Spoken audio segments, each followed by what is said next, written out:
Hi everyone, welcome back to my YouTube channel. I hope कि आप सब लोग बहुत अच्छे होंगे। फ्रेंड्स, अगर आपने चैनल को सब्सक्राइब नहीं किया है तो इसे सब्सक्राइब करके वीडियोस को लाइक कर दीजिए और कमेंट में ज़रूर बताइएगा कि आपको ये स्टोरी कैसी लग रही है। तो लास्ट पार्ट में हमने देखा था कि यानली ने वांगजी से कह दिया था कि वो उससे शादी नहीं कर सकती है, लेकिन वांगजी ने उसकी बात नहीं मानी। उसने उससे कहा या तो वो वांगजी से शादी करे या फिर वो वुइंग को उससे शादी करने के लिए मनाए। सब लोग बहुत ज़्यादा शॉक हो गए थे। शिन को कुछ समझ नहीं आ रहा था वांगजी ये क्या कह रहा है। यानली बैठे बैठे रो रही थी। वुइंग उससे पूछे जा रहा था, शिजिए कुछ तो बताइए, वो घमंडी ऐसे कैसे नहीं मान सकता है, मैं उससे बात करूंगा, आप रोइए मत प्लीज़, कुछ भी नहीं होगा। जियांग चेंग, राजकुमार जिन, आप लोग तो कुछ कहिए, क्या आप लोगों ने उससे बात नहीं की? जियांग चेंग कहता है, वेवुशियन हमने उससे बात की थी, वो नहीं मान रहा है। अब तो माँ और बाबा ही उससे बात करेंगे। मैंने सोचा नहीं था कि वो इस तरीके की हरकतें करेगा।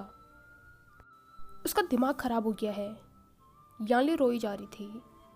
जियांग चेंग और वो सब लोग उसे चुप कराने की कोशिश कर रहे थे।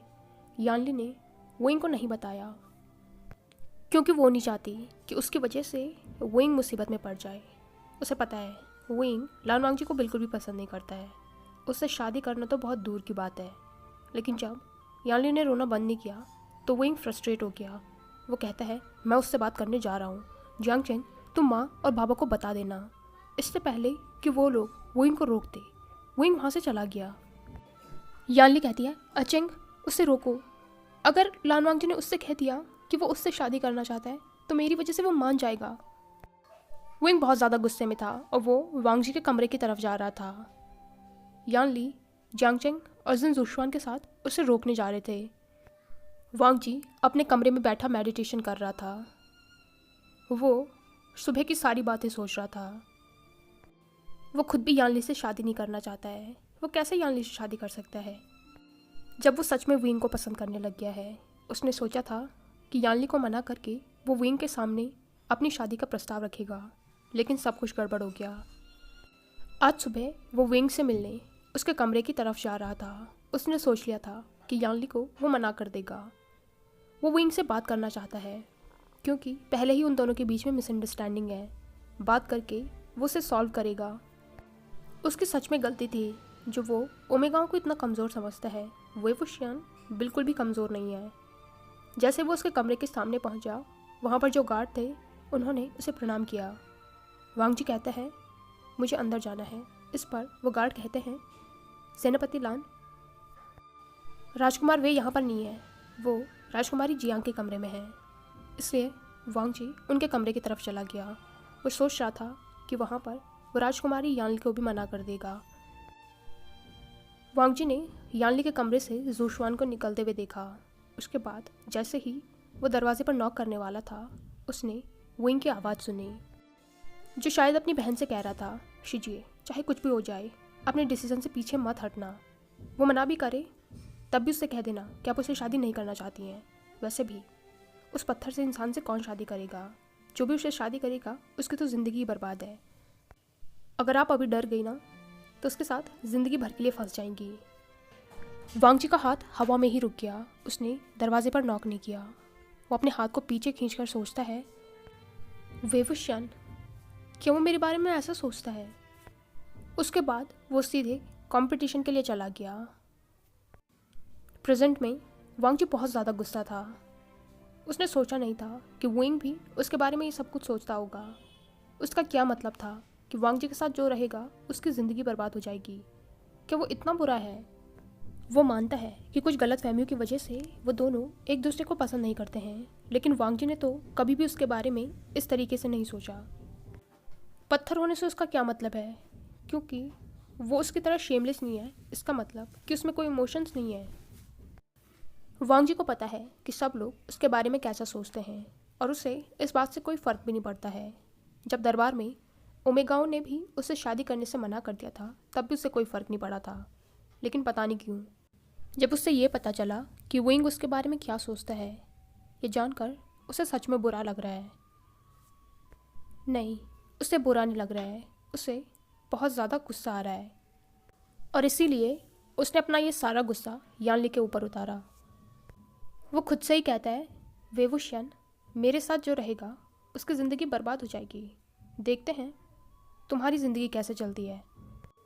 उसके दिमाग में यही सारी बातें चल रही थी। तभी उसके दरवाजे पर ज़ोर ज़ोर से नॉक हुआ। बाहर से वुइंग बहुत ज़्यादा गुस्से में उसका नाम ले रहा था। लान वांग जी, सेनापति लान, दरवाज़ा खोलिए, मुझे आपसे बात करनी है, दरवाज़ा खोलिए। वो ज़ोर ज़ोर से दरवाज़ा पीट रहा था। तभी जियांग चेंग यानली और जिसुआन के साथ वहाँ पर आ गया।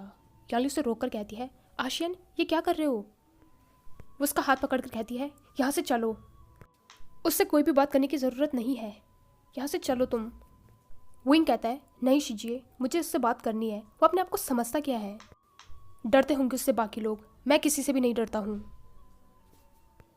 जियांग चेंग कहता है, वेवुशियन, सीन क्रिएट मत करो, माँ और पापा को पता चला तो वो लोग नाराज़ हो जाएंगे, जल्दी यहाँ से चलो, वो उससे बात कर लेंगे। लेकिन तभी वांग जी ने दरवाज़ा खोल दिया। विंग, जो कि बहुत ज़्यादा गुस्से में था, वो सीधे कमरे के अंदर चला गया। उसने वांग जी को धक्का दे दिया। वांग जी, जो कि विंग के इस रिएक्शन के लिए बिल्कुल भी तैयार नहीं था, धक्का लगने से वो थोड़ा पीछे चला गया। वांग जी ने जैसे तैसे खुद को संभाला, लेकिन तभी उसे कमरे में वही रोज सेंटेड फेरोमोन्स महसूस हुए। पीछे यानली भी थी, जो विंग को रोकने की कोशिश कर रही थी। उसने विंग के हाथों को पकड़ लिया था। वो कहती है, आशियन, ऐसा मत करो। लेकिन विंग कहाँ किसी की सुनने वाला था। वो बहुत ज़्यादा गुस्से में था। उसे ये भी नहीं मालूम हुआ कि सबकॉन्शियसली वो अपने फेरोमोन्स को रिलीज़ कर रहा है। जितना ज़्यादा उसे वांग जी को देखकर गुस्सा आ रहा था, उतने ही उसके फेरोमोन्स रिलीज़ हो रहे थे। थोड़ी ही देर में पूरा कमरा विंग के फेरोमोन से भर गया था। वांग जी, जो उससे थोड़ी ही दूरी पर खड़ा था, उसे डिजी फील होने लग गया था। इन फेरोमोन्स की वजह से उसका गला भी सूख रहा था।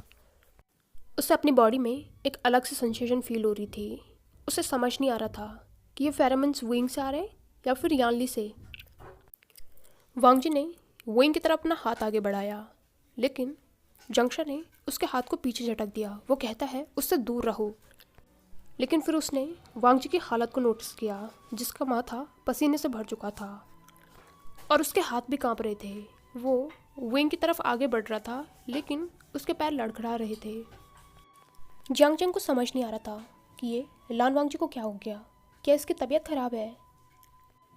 विंग तो वांग जी पर चिल्लाए जा रहा था और यानली उसे रोकने की कोशिश कर रही थी। उसे तो वांग जी की हालत का कुछ होश ही नहीं था, जब तक कि वांग जी अपने घुटनों पर नहीं गिर गया। वो सब लोग वांग जी को ऐसा देखकर शॉक हो गए थे।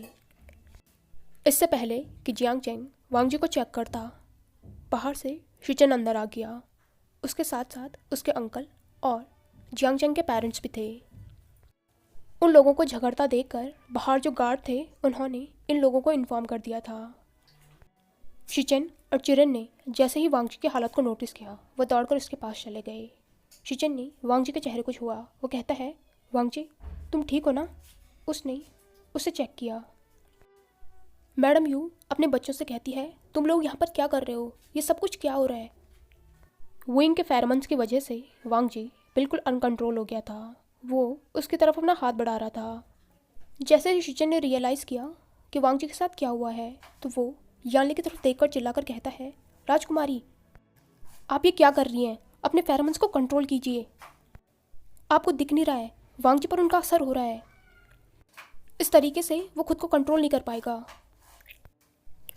यानली तो बहुत ज़्यादा शॉक हो गई थी। वो कहाँ अपने फेरोमोन्स को रिलीज़ कर रही है। यानली के साथ साथ उसका पूरा परिवार भी शॉक हो गया था। जिन जूशवान कहता है, कुल प्रमुख लान, ये आप क्या कह रहे हैं? ये यानली के फेरोमोन्स नहीं हैं। जियांग चेंग और मैडम यू ने रियलाइज़ कर लिया था कि ये जो फेरोमोन्स हैं जिनसे ये पूरा कमरा भर चुका है, वो यानली के नहीं, विंग के हैं। शिचन को इतना गुस्सा कभी भी नहीं आया था और इतना इम्पेशंस वो कभी भी नहीं हुआ था। वो उन लोगों की तरफ देखकर कहता है, आप लोगों का दिमाग ख़राब हो गया है। वांग जी को राजकुमारी यानली के फेरोमोन्स महसूस होते हैं। उसकी तबीयत उसी वजह से ख़राब हो रही है। पूरे कमरे में रोज सेंटेड फेरोमोन्स भरे हुए हैं। क्या ये राजकुमारी यानली के नहीं है? जिन जोशवान कहता है, कुल प्रमुख, यानली के फेरोमोन्स की सेंट लोटस की सेंट है। लेकिन अब तक विंग ने रियलाइज़ कर लिया था कि इस कमरे में जो सेंट भरे हुए हैं वो उसके हैं। इसका मतलब वांगजी को यानली के नहीं उसके सेंट महसूस होती है। लेकिन कैसे? उन सब लोगों ने यह रियलाइज़ कर लिया था। जियांग फेंगमियान और मैडम यू वुइंग को देख रहे थे। वो उसका हाथ पकड़कर कहते हैं, आशियन यहाँ से बाहर चलो। इससे पहले कि वुइंग कुछ समझ पाता, वांगजी ने उसकी तरफ फिर से अपना हाथ बढ़ाया और इस बार उसने वुइंग के रोप्स को पकड़ लिया। चिचिन ने भी वांगजी को पकड़ रखा था। वो उसे रोकने की कोशिश कर रहा था, लेकिन वुइंग के रोप्स पर उसकी पकड़ इतनी मजबूत थी कि जैसे ही वुइंग बाहर की तरफ मुड़ा, वांगजी ने उसके रूप्स को एक तरफ से फाड़ दिया। वांगजी इतना ज़्यादा अग्रेसिव हो गया था कि शिचिन के लिए उसे रोकना बहुत मुश्किल हो रहा था। उसने उन लोगों की तरफ देखा। वो कहता है, आप लोग प्लीज़ वुइंग को यहाँ से बाहर लेकर जाइए। वुइंग ने अपने फटे हुए रोप्स को देखा। वो बहुत ज़्यादा घबरा गया था। मैडम यू और जियांग फेंगमियान उसे यानली के साथ बाहर लेकर आए। जियांग चेंग अभी भी कमरे में था और वो शिचिन के साथ वांगजी को रोकने की कोशिश कर रहा था। वांगजी का खुद की बॉडी पर कोई भी कंट्रोल नहीं था। वो खुद को रोकने के लिए ज़ोर ज़ोर से चिल्लाने लग गया था। शिचिन उसके चेहरे को सहलाकर कहता है, वांगजी खुद पर कंट्रोल रखो। अगर तुम इस तरीके से करोगे तो तुम्हारी रट आ जाएगी, जो तुम्हारे लिए बहुत मुश्किल होने वाली है।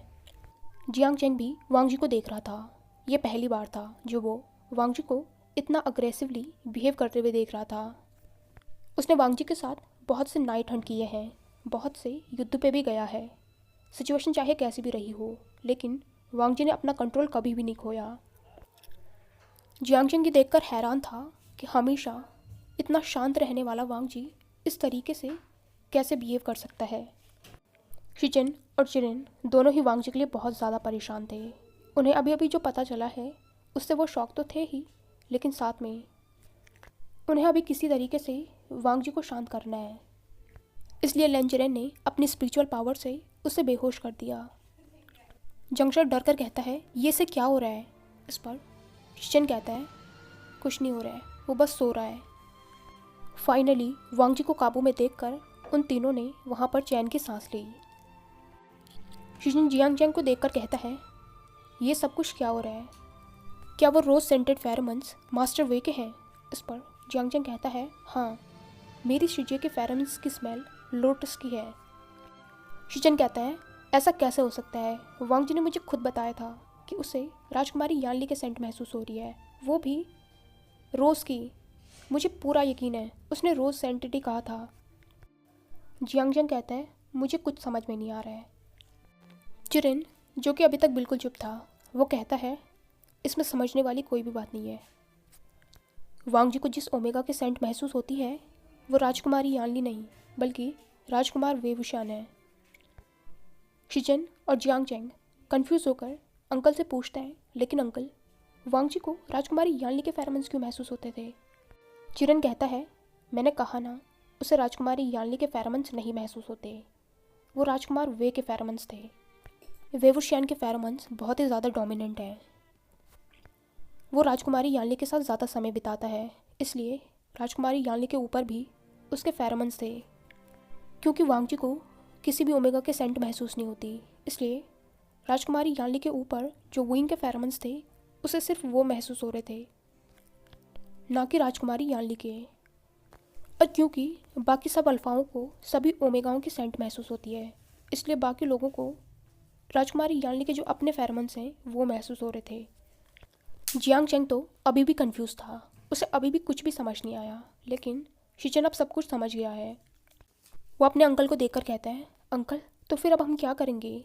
इस पर लेंचरन सोचते हुए कहता है, हमें कुल प्रमुख जियांग से बात करनी पड़ेगी। दूसरी तरफ विंग अपने पेरेंट्स के साथ कमरे में बैठा हुआ था। उसके चेहरे से लग रहा था कि वो कितने बड़े सदमे में है। उसके हाथ पैर डर से अभी भी कांप रहे थे। जिस चेहरे को वो अभी तक इमोशनलेस समझ रहा था, उस पर इतना ज़्यादा अग्रेशन देखकर उसकी तो हालत ख़राब हो गई थी। उसने अभी भी अपने फटे हुए रोब्स ही पहने थे, जहाँ से उसकी स्किन साफ साफ दिख रही थी और साथ में वांगजी के नाखूनों के निशान भी थे। मैडम यू, जो कि बहुत ज़्यादा गुस्से में थी, वो उन लोगों को देखकर कहती है, तुम लोगों का दिमाग ख़राब है, तुम वहाँ पर कर क्या रहे थे? यानली, जो कि बहुत ज़्यादा घबरा गई थी और वो अभी विंग को कंफर्ट करने की कोशिश कर रही थी, लेकिन ज़ीशुआन को पता है कि कंफर्ट की ज़रूरत तो अभी यानली को ही है। वो भी उन दोनों के पास ही बैठा हुआ था। मैडम यू विंग को क्लियर करके कहती है, तुम क्या यहाँ पर स्टैचू की तरह बैठे रहोगे? जाकर अपने रोब्स चेंज करो।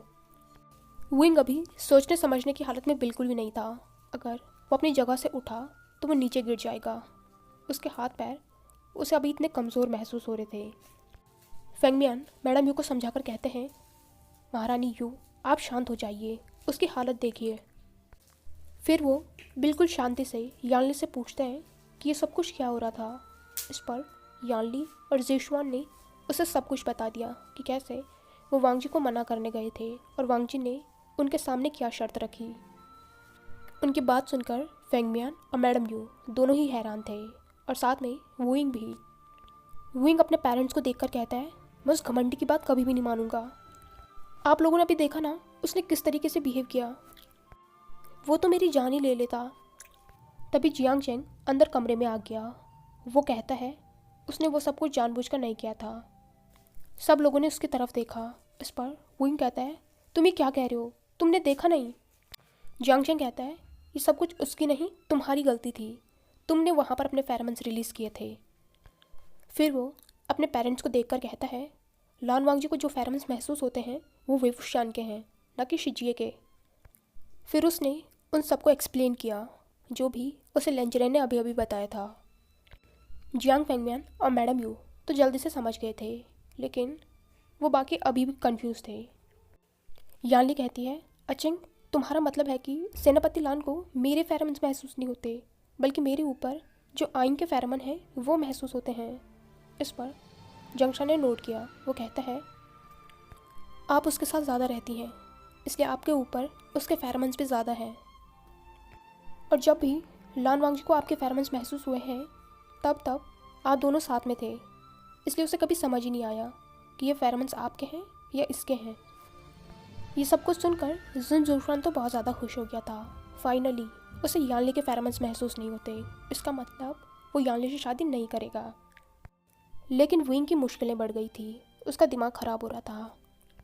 वो खुद में ही सोचता है, ऐसा नहीं हो सकता है, उसे मेरे फेरोमोन्स कैसे महसूस हो सकते हैं?